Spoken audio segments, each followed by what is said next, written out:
I met my next guest, Merlene, while working on this. On Holiday Swap KZN in a once-off special, we meet 6 South African celebrities who are swapped out amongst themselves for an out-of-the-ordinary experience. Why not do it again? Let's go again.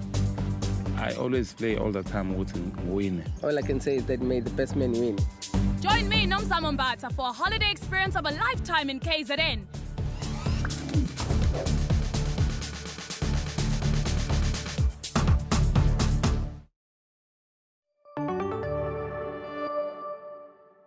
When working with people for 19 days straight on a shoot, 2 things happen. You either don't like them or you get to love them as friends. My next guest is one of those that I came to love. Hello, Macy, hoe gaan dit? Hello, lucky me. Was it really 19 days? I remember it was long, but wow, 19 days, yes? 19 days, holiday swat KZN. Joel is hele KZN vol. Yes. On that job, I was busy doing 2 roles. I was doing chaperone on location, and then post-production, I obviously was one of the editors editing the show. You yourself had you wore 2 different hats on that show also yourself. What was it? I was taking care of Nomzamo. I was her makeup artist and I was also her stylist. So yeah, they got a 2 for 1. But it seems that that's my speciality. That's the thing I was just going to say now. Since meeting you then, and every time I see you on different shows,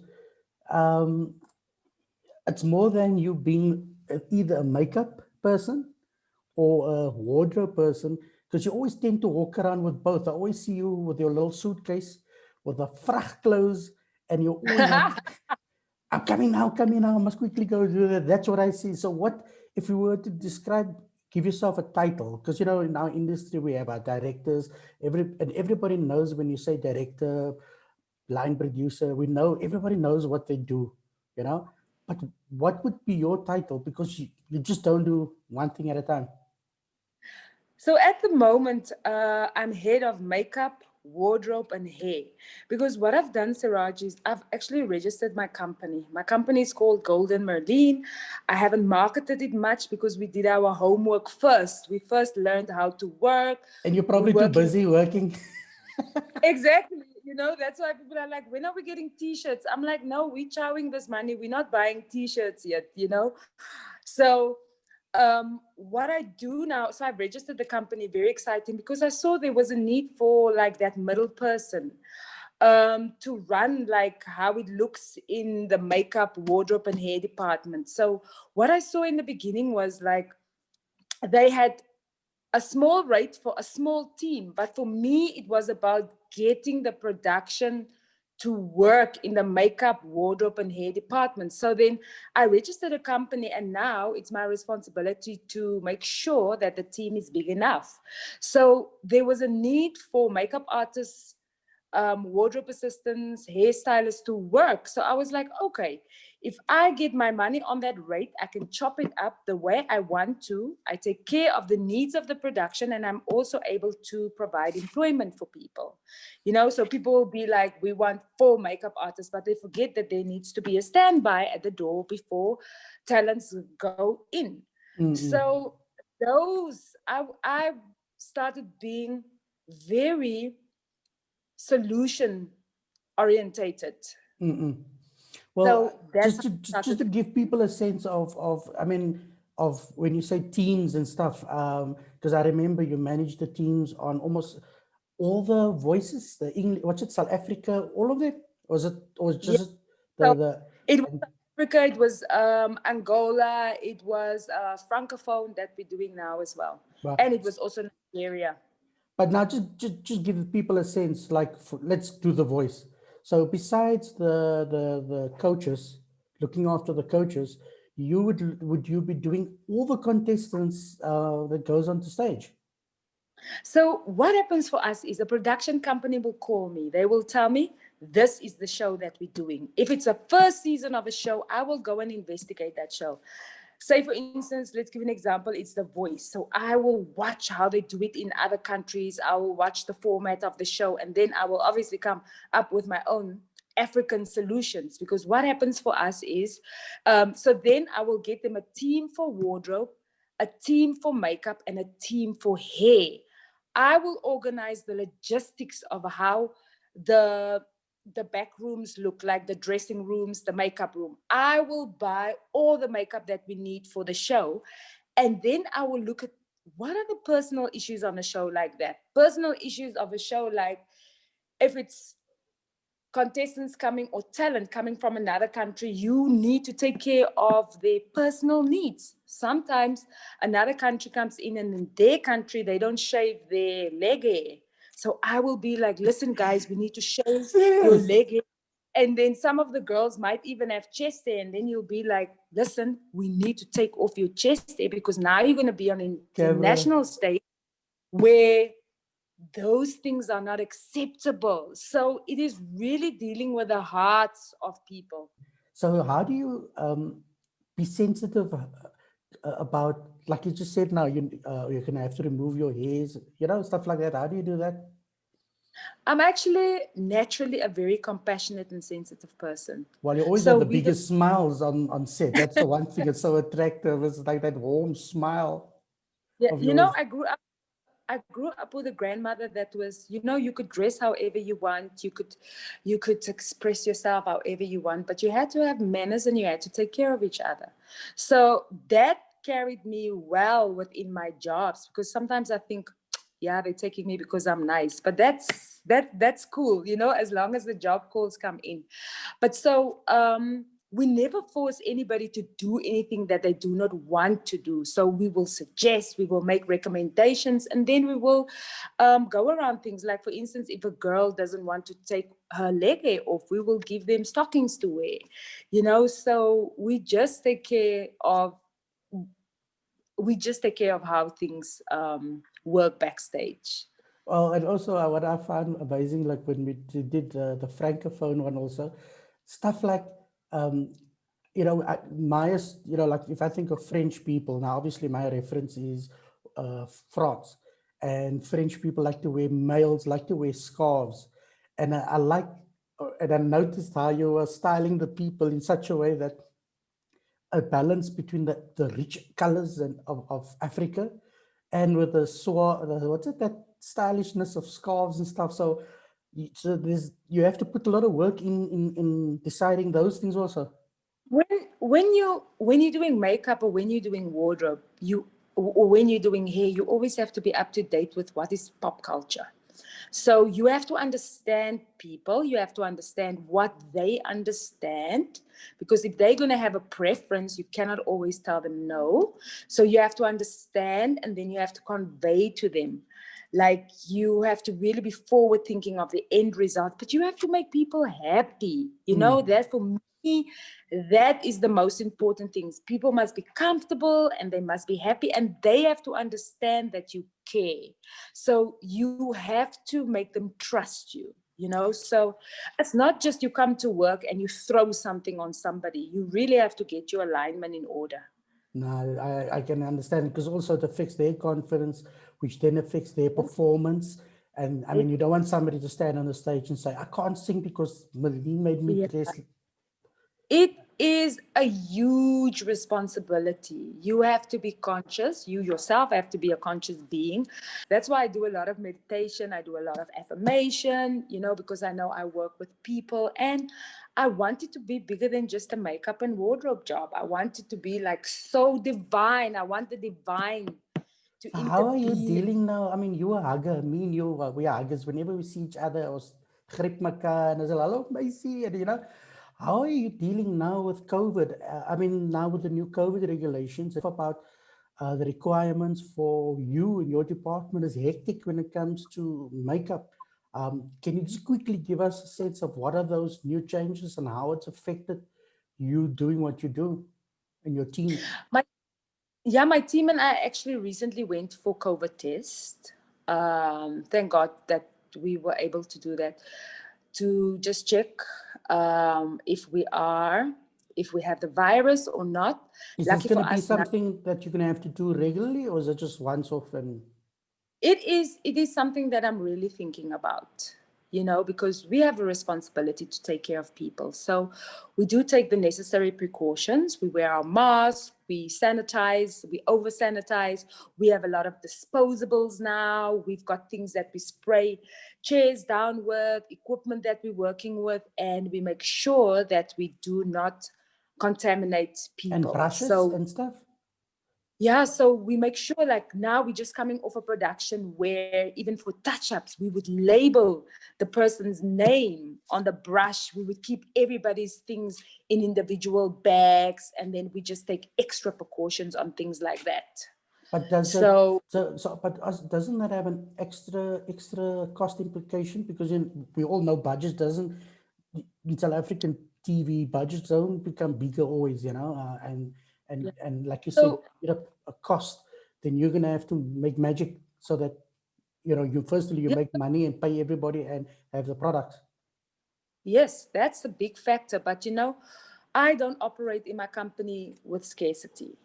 So I believe what you give out is what you give back, I have a very, my mind with money and what I put into my company is I'm very open-minded, I'm very open-minded because I think it transcends into everything that you do, so no scarcity. I mean, even the girls that work with me, I'm like, we need to talk positive about money. We need to be open-minded. And that's how I deal with my business as well. So,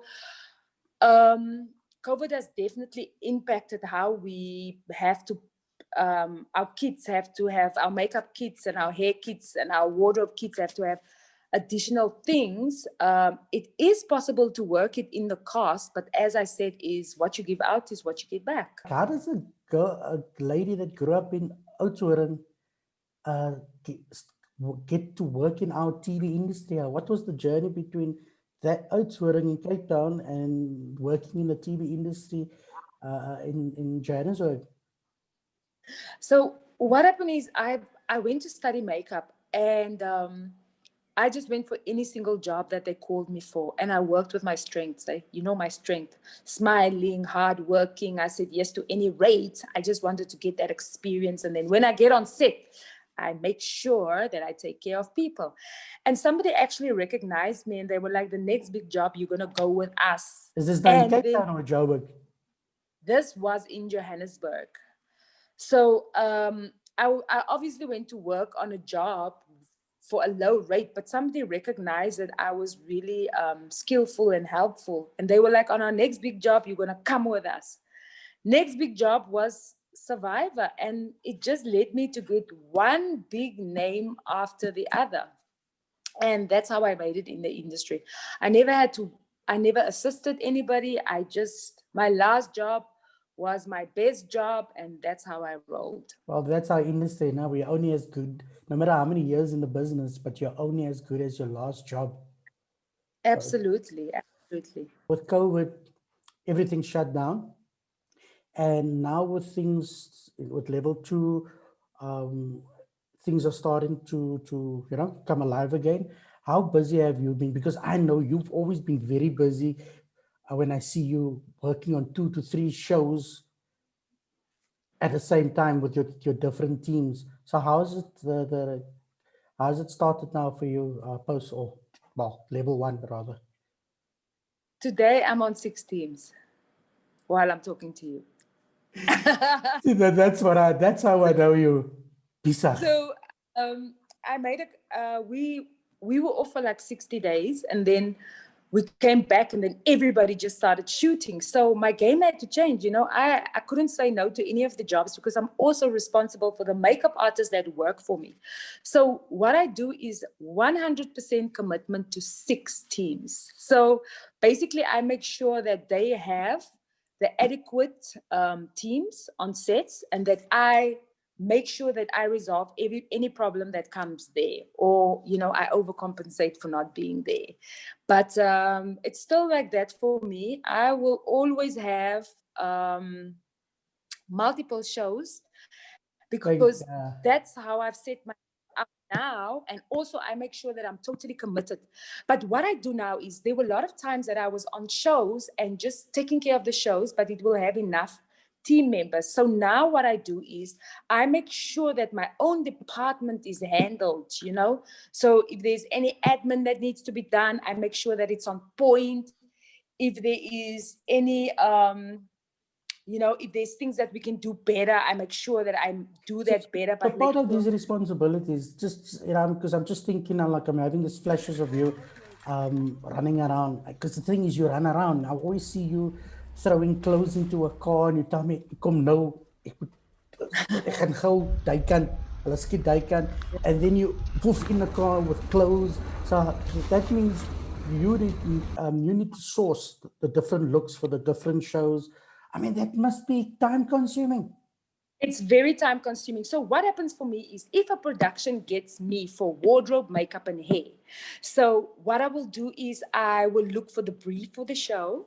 And then what I will do is, they will obviously give me pre-production. But if I see, no, this is what the stage colors are looking at, this is what that people would look better at, I will, on the show, go and make exchanges and see the backgrounds look like this. I can do this better. I will quickly run. I will change that wardrobe. When we're doing the second episode this afternoon, I will already have like something that is so on point, that will go in with a backdrop, that will have even a better brief, a better look. I will then see, oh, this is what the person's body type actually is, you know. This Compared to the photo that was taken 10 years ago. I will go and change that thing. I'll tell them I'll be back right now, and I will just conceptualize it according to what it feels and look like, and what that person's personality is like. And that's how I work, you know. Even till the last day of the shoot, I will still make changes, just because I think something can be better. But that's how I work. And then, but you also, within your personal life, I mean, I'm like, anybody that doesn't know you and is listening to this interview will go, wow, this lady has an amazing life. But so easily you fell into a trap while growing up. I can't remember exactly what part of your age you fell into the trap of drug abuse, and so easily you might not have had this life of what the life that you have now. Can you share with us that what happened and the journey out from it? Yeah, I was about 23 years old when I totally unconscious, and I came into contact with drugs, and I'd never drank before that, you know. So intoxication for me was just the things that I saw, and I was like, I swear I'm never gonna drink, because I didn't want to be a statistic. But I was in a state of unconsciousness. I was suffering from a heartbreak, and then drugs. I was coming into contact with drugs, and then I started experimenting with it. And then before you know it, I was a fully fledged heroin addict. My days were totally unproductive. And then all I did for 5 years was I was using heroin. I was obviously extremely physically addicted. The physical addiction is, because what happens for you is you start using it, and then your brain chemicals totally change, and then you get physically addicted to it. Physical addiction, the withdrawal, what's keeping you there a lot is the fact that your brain cells have changed, and then the physical addiction is so hard to kick. Because if you do not smoke, for me, it was every 4 hours, you will get hot and cold, your joints will pain, your kidneys will pain, your muscles will pain. And for the pain to stop, you literally have to take a hit. So I was in that cycle of active addiction for 5 years. What a life. What a life. And I was on my own at the time. None of my family members knew. I've disclosed it to some of my friends. I obviously started using with friends, and then I just went into total isolation, where nobody knew what I was doing, where I was, and I was just using drugs. I was working while I was using drugs, you know. So. And it didn't, did it affect you on set? And if yes, how? People didn't know that I was on drugs, you know. I was very sleek, or so I thought. I was very sleek. I mean, there was one day that I was literally where we were shooting at a rehab and I was in the toilet using drugs. So what a contrast, what a life, you know. And I can really thank God that there was like nobody actually caught me at work, you know. Because your There was reputation would have been being at stake. our industry is brutal in the sense that it's when sometimes we are lucky like meeting each other, and in the production where people like Tammy, Warren, amazing, Nikki, these amazing people that wherever we work on whatever shoots we go next, we tend to work as a family and make sure the same people are there. But so easily when you do something wrong, then you are nobody's team.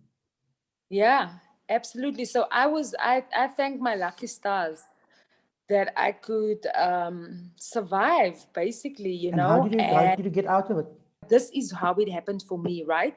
So I had gone down and I told my mom, listen, I am an addict and I'm going to go to rehab. And then I was scheduled to go on a specific day. So on that specific day that I was supposed to go, they were like, no, you have to wait another week. And I was like, oh my gosh, my drugs are going to finish. So, and then I'm going to be home and I'm going to be in total withdrawal. So my drugs eventually finished. So I told a friend of mine, listen, send something home for me. Just take my album with like my pictures of my makeup work and put some drugs for me in, put it on the bus, and then tell them this need to get to like Oudtshoorn. So I'm in my grandmother's house in full withdrawal. I'm throwing up. I'm hot and cold. My parents are looking at me like, what is going on over here? And I'm like, this is what happens when I'm not using. So my friend actually, so because I scheduled her to send the drugs when my drugs are going to finish, then my friend phoned me. She's like, damn, I just missed the bus. I'm like, from tonight, I'm going to have the worst withdrawal. I need my drugs here. So that whole day I had to withdraw. So I told my parents, this is what happens when I don't have my drugs. So I told my father, listen, we need to go fetch this album at the bus stop. My father goes with me. And then when I get to my grandmother's house, I go and smoke quickly. And I walk out of the bathroom like nothing is wrong. And I tell my mom, listen. My mom is like, wat gaat nou aan? And I'm like, no, I just smoked, you know? So I was like, this is what happens when I don't use my drugs. So anyway, that happened. And then I go to rehab. So when I get to rehab, I smoked my last hit like at the garage just before I hit rehab. So as I'm coming in, they're asking me, so how long have you been in the hospital to detox? So I was like, no, I never detoxed, you know? So they're like, because this isn't a medical facility. This is a treatment center, which means that you cannot come in here and have withdrawal because there's no, yes, that's going to be taking care of you. And I was like, I'm going in. I don't care. I'm just going in. So I went in 11 o'clock the evening. My withdrawal started. My first week of rehab, I was walking with a emmer, puking, but puking, hot and cold at night, not sleeping, you know, and everybody who's been there was detoxed, you know, but so basically I cold turkeyed in rehab and that was my story. And then how many months now are you, what do you call it, sober, clean? I'm clean for 15. It's round about 15 years that I'm clean now. Wow. And so never thought of going back, understanding that was something that was in my path. And you openly share this, because this is the one thing I find amazing with you is the fact that I get a sense that you share your story so that it can be, you're not a preacher preaching to people, but I mean, when I met you and we connected and you share this with me, and it's like, wow, this is powerful, you know, because we always hide our vices, you know, and if it affects us, it affects our families, and your story could be the story that helps somebody else on their journey to make the right decision. So, wow, I mean, it's mind blowing.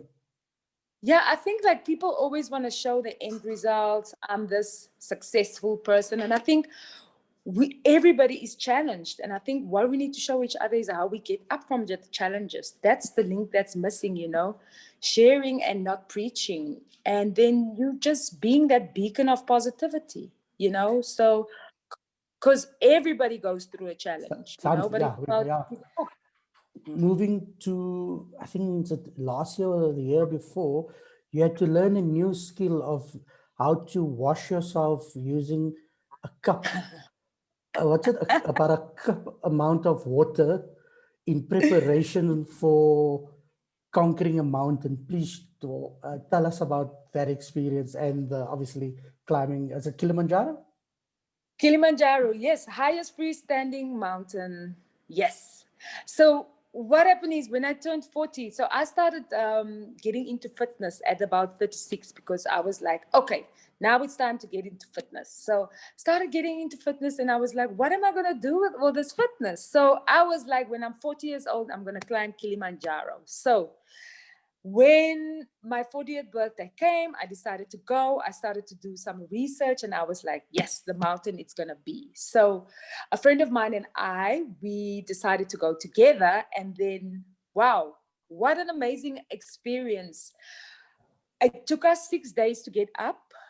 Every day you have so whether you fit or not fit, you really do not know what the altitude is going to do to you. So my first days was super easy. I was walking, I felt fit enough to walk, but now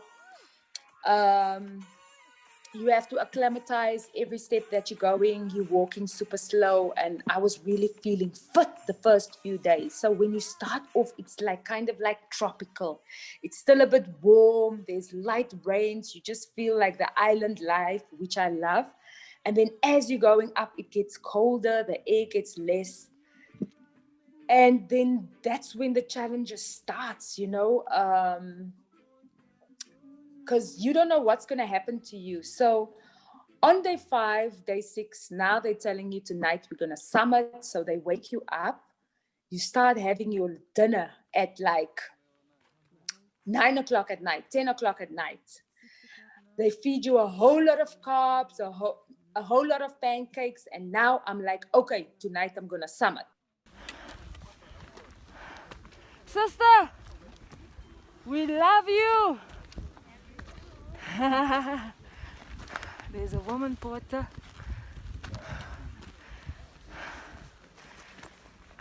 So we're walking from 10 o'clock. But the morning, 11 o'clock, when we reached the last base camp, So you're walking through the night? So yes, you're walking through the night. So what happens is the morning before the night of summit, I'm seeing them coming down with these people that they're holding, one on the one side, one on the other side. And I'm like, why are they holding them like that? It's 11 o'clock already. They must have summited last night. Wow, what is happening to them? But as we're walking, we discovered that we're only going to summit tomorrow morning around 6 or 7. So the night goes as follows. We go up, it starts getting colder, we're feeling a bit of snow, and now the air is getting thinner. So at about midnight, it felt like I could touch the stars, you know. We swallowed our last medication to help us with acclimatizing, you know. I eat an energy bar. After that, I start feeling that my heart is beating faster, and I'm telling them, guys, my heart is beating faster. Am I okay? And they're telling me, no, you're fine. You're okay. To me, it feels like my heart can't beat by itself. And then I start breathing, but I'm hallucinating this whole time. I start breathing for my heart to beat properly. Then I start talking to my great-grandmother. Oma, you know, I start calling for my great-grandmother. I started calling for another friend of mine who has But don't the passed. people around you start going, oh, maybe she shouldn't go up or further? How does No, you're fine. That's when I realized that I'm hallucinating, you know? So they're like, no, you're okay. Start calling for my grandmother, but I'm walking, and then I'm now thinking that I'm breathing for my heart to beat. That's how I'm hallucinating. Breathing for my heart to beat, and then as we were 100 meters away from summiting, I just said, guys, I need to number 2. After I did my number, I said, somebody pull down my pants, I need to number That is 2. the worst place on the planet to take a shit. They're like, you need to turn off your headlights. People are going to see you. I'm like, no, these people are not here for me. They're here for themselves. And I'm sure they're also suffering like me. After I made to my heartbeat is normal. I'm like, guys, why didn't you tell me that I need to number 2? My heartbeat is normal. And then I just see the summit and I was like, okay, now I'm going to summit. I am summiting at Uhuru, the highest freestanding peak in Africa. So grateful, so humble.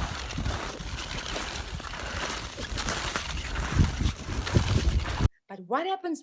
They keep you for 10 minutes only at the summit. You take your picture, then they pull you down. Why? I mean, you walk so take long to get up there just for 10 minutes. Because it is dangerous up there. There is no air and we do not know what's going to happen to And our they don't give you bodies. oxygen. They do not give you oxygen. So then somebody takes you here, somebody else takes you here, and they run down the mountain with you for about 3 hours. But after that 3 hours, Wait. You say, okay, you're using words like run down the mountain. What do you mean by run down the mountain? One takes you here, the other one takes you here, and they literally starts running with you to get you off as quick as possible. So that's what you saw when that people. We saw. Yes. Oh my God. And they didn't tell you the stuff before going up. They didn't tell you the stuff. And at that time, I was feeling so sick. You just feel like sick. You know, you've got sunburn all around you. The skin was literally coming off my face, and you are just physically depleted. But after that 3 hours of running down with you, you only have 1 hour. Then you're walking another 6 hours down to your final base camp. Woo! Yo, the altitude sickness was hitting me so bad. I was on every stone that I could find. I was just laughing and resting, and I was just totally depleted. But okay, wait. You know, okay, no, this is not confusing for me because for my 40th, Mishka took me up Table Mountain for the first time. I'm a Cape Townian that went onto Table Mountain only at the age of 40. I know people like you mad. I got there and I was 5 minutes up there and I was already going, is this it? Can we go? And she got upset with me that I wanted to leave as soon as I got to the top. And then I actually took the time just to look and enjoy the view. So you didn't even get to really enjoy the view. What memory do you have of the view? It was, when you are beyond the clouds, because you don't only just see it when you're summiting, you're seeing it on your journey. And that is one of the lessons that I learned about climbing Kilimanjaro. It was all about the journey. Everything was about the journey. So as we walked, just before we summited, there was snow. You were literally walking above the clouds. You could see the world just underneath you, So that's what it is. Prepping for every big thing. Now that made me conscious of just appreciating the journey.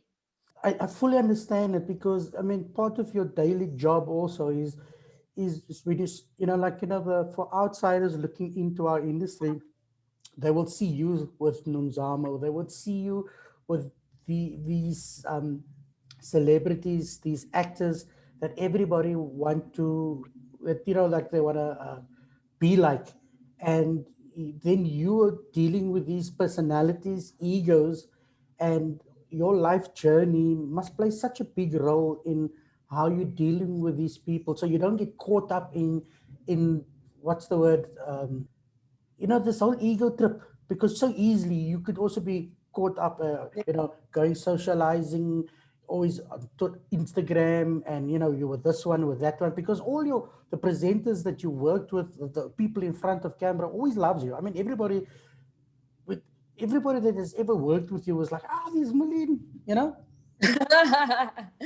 Yeah, you know, I'm very much about my authentic self. There's places where my vibration is so high, and then there's places where my vibration is like no. So I've realized that I stay in my lane a lot. So I know what works for me. And I know my spirituality is very important for me. It's like one of the most important things. For me to be authentic is one of the most important things. I operate in love only. Even as a boss, I am very gentle. I'm very authentic because I operate in love. So how I deal with my teams also, how I deal with people, it's always with love. So I understand that the calm life, the meditation life, that is my foundation. That is the basic, and that's how I operate. So it works for me. I vibrate much better if I'm like that. So that's why, for me, being myself is, yeah. How do people become part of your team? So what happens for me is I totally believe in alignment. So there's no one I can block. You know, I can only give people opportunities. Sometimes I can only inspire them. Sometimes I can only give them a kind word. So there is nobody that comes in my vibration and not live better. I make sure that there is something that I can give people. Sometimes it's only a word. Sometimes you can't give somebody a job, but you can inspire them.